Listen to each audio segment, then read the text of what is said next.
membahas tentang akidah Islam, yang mana tujuan dari pembelajaran akidah ini supaya kita bisa mengamalkan, menghayati, menganalisis tentang akidah Islam, lalu dasar-dasar akidah Islam, dan tujuan dari mempelajari akidah Islam tersebut.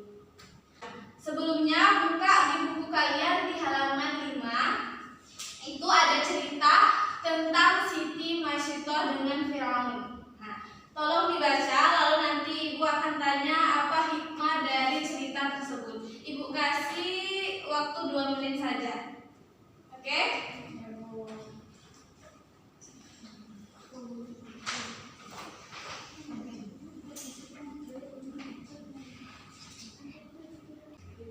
Sudah siap bacanya? Sudah, Bu. Sudah? Siap, Bu. Ini kenapa lesu sekali? Halo. Hai. Hai. Halo. Apa hikmah dari kisah Siti Masyitor dengan Firaun ini? Ada yang bisa menyebutkan? Sri atau Rewana? Ya, Sri. Yang pertama, kita harus bersifat sabar. Yang kedua, kita harus selalu berserah kepada Allah. Yang ketiga, hindari dari sifat buruk seperti Firaun. Oke, bagus ya. Sri itu sangat membaca sekali sepertinya. Lalu siapa lagi? Satu orang lagi mungkin? Saya, Bu. Oh iya, Sarina, silakan.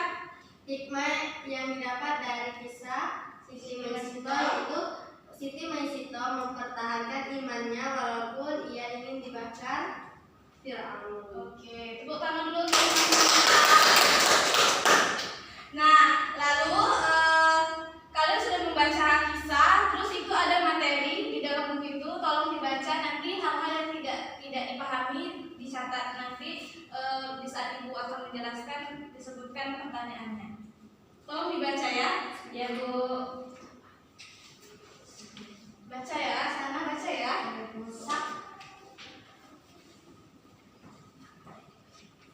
ya.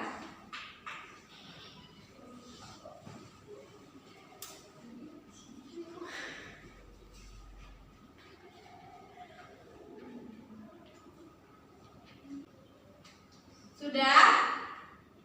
Sudah? Sudah, Bu. Sudah. Mungkin dari kalian ada mungkin 2 orang yang ingin bertanya tentang identifikasi masalah apa yang belum dipahami dari penjelasan di buku itu. Saya, Bu. Boleh, Risma, apa pertanyaannya?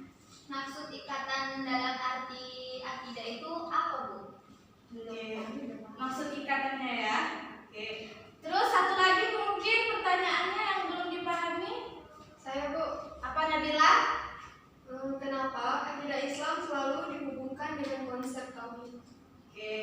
Pertanyaan Nabila dan Risma itu sangat bagus. Kita apresiasi dulu dengan pertanyaan mereka. Nah, baiklah, sembari Ibu akan menjawab pertanyaan kalian, Ibu akan menjelaskan dari PPT ini.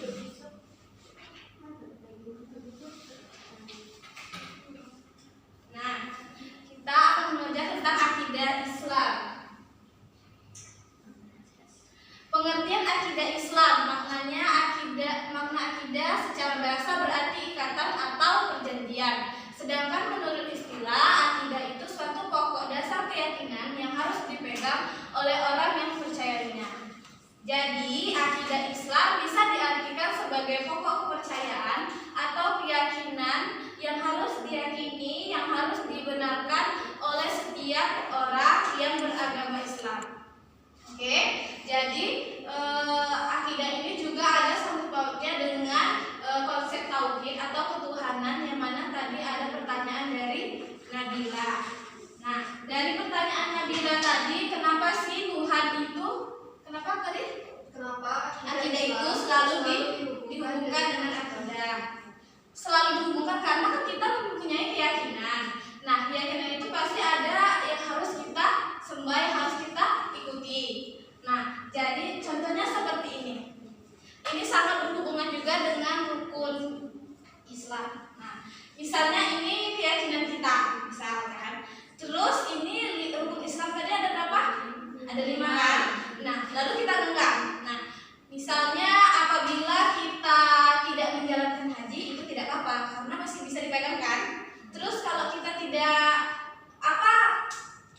menjalankan zakat dan puasa, itu juga masih bisa kita dikatakan beragama Islam, masih dikatakan bisa mempunyai keyakinan. Nah, sedangkan apabila kita tidak melaksanakan sholat, apa yang terjadi? Runtuh dan jatuh.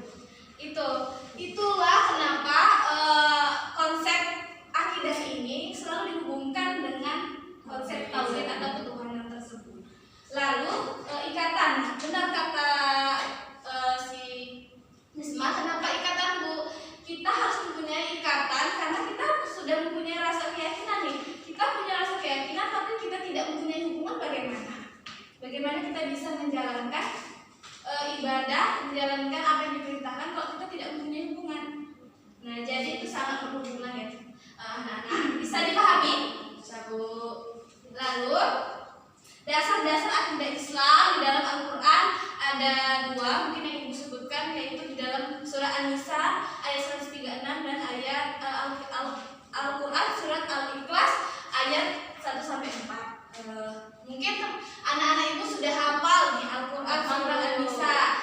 Coba bacakan bersama. Bismillahirrahmanirrahim. Qul huwallahu ahad, Allahus samad, lam yalid wa lam yulad wa lam yakul lahu kufuwan ahad. Nah, kemudian yang kedua itu ada dalam Al-Quran surat An-Nisa ayat 136. Ada yang bisa membacakan? Ayat Bu. Silakan Kitia. Bismillahirrahmanirrahim. Ya ayyuhalladzina amanu aminu billahi wa rasulihi wal kitabil ladzi nazzala ala rasulihi wal kitabil ladzi Anzala min qablu wa man yakfur billahi wa malaikatihi wa kutubihi wa rusulihi wal yawmil akhir faqad dhalla dhalalan ba'ida. Nah, yang mana artinya? Wahai orang-orang yang beriman, tetaplah beriman kepada Allah dan Rasulnya atau Muhammad, dan kepada kitab atau Al-Quran yang diturunkan kepada Rasulnya serta kitab yang diturunkan sebelumnya. Barang siapa ingkar kepada Allah, malaikat-malaikatnya, kitab-kitabnya, rasul-rasulnya, dan hari kemudian, maka sungguh orang itu telah tersesat sangat jauh. Oke. Nah, dari kedua ayat tersebut itu menjelaskan bahwasanya akidah atau keyakinan kita itu harus dilaksanakan dan dilaksanakan perintah dari Allah Subhanahu wa taala dan menjauhi larangannya. Oke. Kemudian di dalam hadis juga terdapat tentang akidah. Di dalam hadis Bukhari itu yang mana artinya dari Abu Hurairah berkata bahwa Nabi Shallallahu Alaihi Wasallam pada suatu hari bersama dengan para sahabat, lalu datang malaikat Jibril dan kemudian bertanya, apakah iman itu? Nabi menjawab, iman adalah kamu beriman kepada Allah, malaikatnya, kitab-kitabnya, dan pertemuan dengannya, rasul-rasulnya, serta kamu beriman kepada hari berbangkit. Nah, jadi dari Al-Quran dan hadis yang sudah kita pelajari, sudah kita bacakan bahwasanya akidah itu harus dibarengi dengan konsep ketuhanan. Nah, yang ketiga yaitu tujuan mempelajari akidah Islam. Yang pertama, untuk memupuk dan mengembangkan dasar ketuhanan yang telah ada sejak manusia lahir. Kemudian yang kedua, untuk menghindari diri dari kemusyrikan, dan yang ketiga untuk menghindarkan diri dari pengaruh akal pikiran yang menyesatkan. Nah, jadi kita manusia pasti khilaf, pasti mempunyai sisi buruk dan sisi baik. Tapi dengan akidah ini kita bisa menjauhi hal-hal buruk dan menjalani hal-hal yang baik, seperti itu. Jadi apa tadi tujuan mempelajarinya? Ada berapa tadi?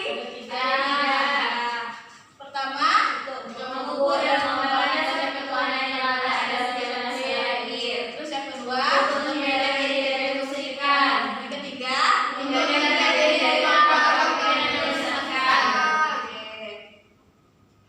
Nah, berikutnya kita diskusi ya. Diskusi ini kalian tadi berapa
pembagian pertanyaan bagaimana jika orang tidak memiliki akidah. Jika orang tidak memiliki akidah, yaitu banyak yang bahwa dunia dan isinya tidak memiliki pencipta adalah pandangan yang dikenal sebagai ateisme atau naturalisme. Ateisme itu adalah keyakinan bahwa tidak ada Tuhan atau entitas supernatural yang menciptakan dan mengatur alam semesta. Itu saja. Kelompok lain, apakah ada sanggahan dari jawaban kelompok 1? Atau yang ada yang belum dimengerti? Mengerti semua? Paham? Kalau paham maksudnya apa? Tentang apabila jika orang tidak memiliki akidah, berarti tidak memiliki keyakinan. Tidak memiliki keyakinan berarti disebut dengan ateis. Oke. Itu saja. Ya, Bu. Silahkan duduk. Tepuk tangan untuk kelompok 1. Lanjut kelompok 2, itu kelompok Kiptia. Lanjut. Yang mana tentang bagaimana sih jika Tuhan itu lebih dari satu? Baiklah, saya perwakilan dari kelompok 2 dengan anggota Sri Rahayu, saya sendiri dan Mehida dengan pertanyaan yaitu bagaimana jika Tuhan itu lebih dari satu? Konsep Tuhan yang lebih dari satu dikenal sebagai politeisme. Dalam sistem kepercayaan politeistik, keyakinan terhadap banyak dewa atau entitas ilahi diakui. Setiap dewa mungkin memiliki peran dan kekuasaan yang berbeda dalam kehidupan dan alam semesta. Tapi kita sebagai orang Islam, Tuhan itu hanya satu. Sekian presentasi dari saya. Oke, bagaimana? Ada tanggapan? Ya, tepuk tangan untuk kelompok 2. Oke, tadi sudah didiskusikan, dipresentasikan tugas kalian. Kemudian terakhir ini, apa kesimpulan yang dapat kita pelajari dari hari ini tentang akidah Islam? Ada yang bisa menyebutkan? Mungkin sana bisa menyimpulkan. Kesimpulannya berarti kita sebagai orang yang beragama Islam harus memiliki keyakinan yang kuat supaya kita tidak kehilangan arah atau yang seperti didiskusikan tadi supaya kita tidak hilang keyakinan. Dah itu aja Bu. Itu saja. Oke, tepuk tangan untuk sana. Ada apa satu lagi? Maya, apa yang dapat kamu simpulkan untuk pelajaran hari ini? Tentang apabila kita tidak mempunyai keyakinan.